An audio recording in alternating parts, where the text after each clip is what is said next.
Good evening. Welcome to In Our Backyard. I'm Chris Ward, and with me is Bill McKinnon, attorney and member of Save LBC Skyline. Welcome, Bill. Thank you very much, Christopher. This was originally going to be a debate with Bill and on the anti-LNG position, and then Sound Energy Systems was going to represent the pro-LNG forces, but Sound Energy declined to participate. So, Bill, it's you and me. Well, it's good to be here again, Christopher. I'm looking forward to discussing this project with you. Give us a little history on the project. What's it all about? Well, basically, the intent is to develop a liquefied gas receiving facility on Pier T, which is the foot of the first bridge going from Long Beach across to San Pedro. It is about 1.7 miles from Long Beach City Hall. It is immediately adjacent to all of the terminal container receiving facilities in the port. We've got here a Google map up, and it shows that at the top of the page is Pier T, and then the bottom left of the page is City Hall. It's about 1.7 miles from one place to the other. And what's the idea behind the facility? What's it for? Well, the facility is to receive liquefied natural gas ships that will be bringing natural gas to the United States from offshore. Because of energy policies that directed the generation of electricity towards natural gas-fired plants and away from heavy oil or coal-fired plants, we have a national dependency on natural gas. It is growing as old generation facilities are converted or are shut down and LNG facilities come up. Unfortunately, it appears that there was something of a miscalculation as to the amount of domestic natural gas supply. And while certain natural gas fields, like for example the Ladysmith field in British Columbia, were anticipated to be able to carry us without reliance on overseas natural gas, it appears that those expectations were in error. And so although we are drilling literally hundreds of natural gas wells a year, perhaps thousands, we aren't developing enough domestic natural gas to fuel the plants. So we have ourselves a problem. Absent some other mechanism of generation, large portions of the country are going to go dark. So there is a real demand. And regrettably, the technology, for example, Stirling engines for solar energy or other alternative energy sources, are not probably going to be on stream in large enough supply to be able to overcome this deficiency. So, you know, one of the things that the developer of the terminal does as part of their misinformation campaign is to argue that LNG is necessary, which we don't debate, or that LNG is a good fuel, which we also don't debate.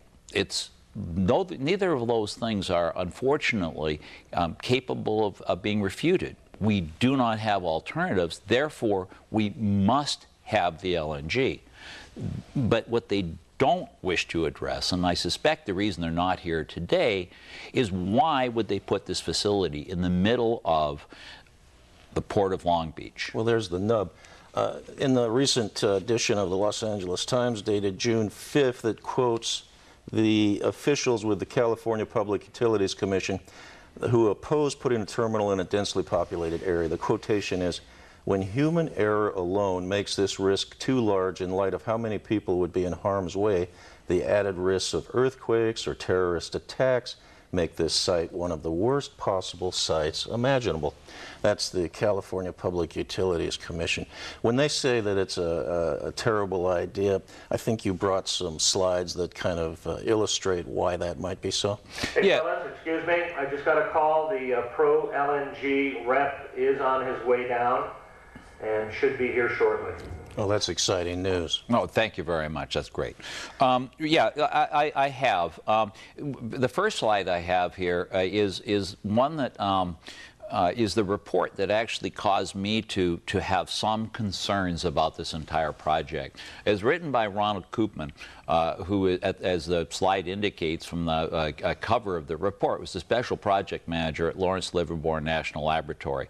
Now, that's the Department of Defense facility, and not one given towards hyperbole or ill-founded conclusions. He might be considered an expert in this kind of thing. At the time, I think he was the expert in this kind of thing. Special project manager in bioweapons and Okay. for us, and he was the man. What are we looking at? What we're looking at here is a page from that report. The orange section is the PRT facility, and the series of concentric rings are various hypotheses that he developed that said what would happen if. This particular one was what would happen if a 747 crashed into the PRT facility. And the question is, would the plane simply explode if it missed the facility and didn't do any harm, or if it breached the facility and managed to engage the contents of the storage tanks, what would occur? And basically, as you move out through those, you end up with a different series of possibilities. But you'll see that the inner ring, the closest, the smallest ring, takes out the end of the bridge that goes from Long Beach into San Pedro. It also would take out the the sea launch facility that's operated by Boeing. And if you look inside there's actually several other facilities that have combustible and toxic material. As you move out, what happens is you start to move into frame structures. And those frame structures, of course, create their own fire. This is not anticipating collateral damage. This is direct damage. And when I looked at this, I thought to myself, how can these people possibly be contemplating something that has such a significant impact? LNG facilities usually avoid population centers, correct? Generally speaking, that's true. Boston is an exception to that. It's a legacy exception, yes. Do Boston officials express confidence in having this facility in the harbor of Boston? Absolutely not. In fact, they believe that the reopening of that facility was largely because of this miscalculation of dispersal rates of LNG that was done by Quest. Then why this insistence on this facility in our port? Well, it is a very lucrative and valuable proposition for the two partners. One of the things that puzzled me was why Mitsubishi brought in ConocoPhillips as a joint venture partner. And that, because I'm an attorney and a curious individual, led me to look at the relationship between the federal government and ConocoPhillips. And they are a very, very significant financial supporter of the party in power federally.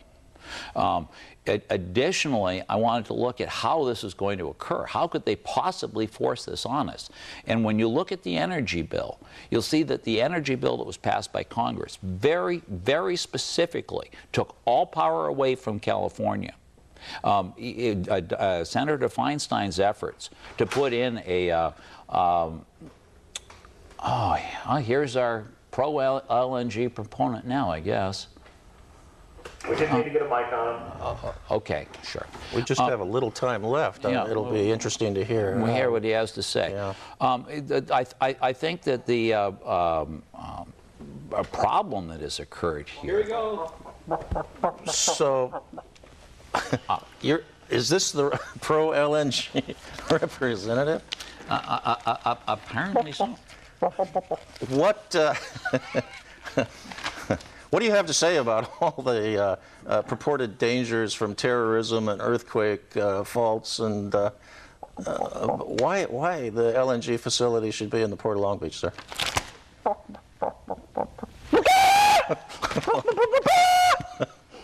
Okay.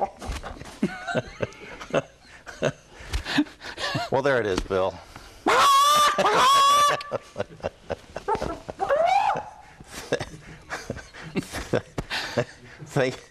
Thank you for joining us in our backyard. We have tried to have a discussion about the merits and demerits of an LNG facility in the Port of Long Beach.